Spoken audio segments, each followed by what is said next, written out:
ஹார்முஸை சுற்றி கன்னி வெடி, கதிகலங்கிய அமெரிக்க படைகள்.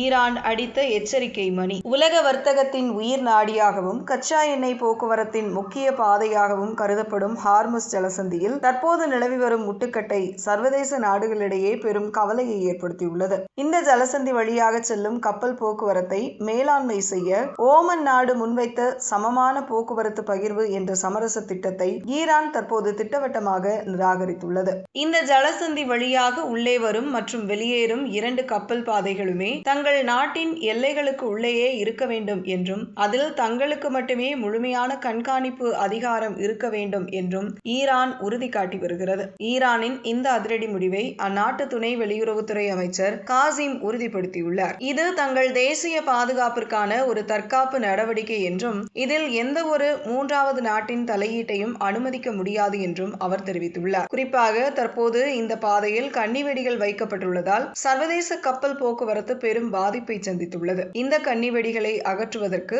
ஓமன் நாடு அழைப்பு விடுத்தாலும் கூட வேறு எந்த நாடும் தங்கள் எல்லைக்குள் நுழைந்து கன்னிவெடிகளை அகற்ற அனுமதிக்க போவதில்லை என்று ஈரான் எச்சரிக்கை விடுத்துள்ளது. ஒருபுறம் தூதரக ரீதியான பேச்சுவார்த்தை, மறுபுறம் ராணுவ முற்றுகை என மத்திய கிழக்கு பிராந்தியத்தில் நிலைமை மிக தீவிரமாக உள்ளது. ஹார்முஸ் ஜலசந்தியில் நீடிக்கும் இந்த மோதல் போக்கு நீடித்தால் உலக அளவில் கச்சா எண்ணெய் விலை கடுமையாக உயர்ந்து உலக பொருளாதாரத்தையே ஆட்டிப்படைக்கும் சூழல் உருவாகியுள்ளது.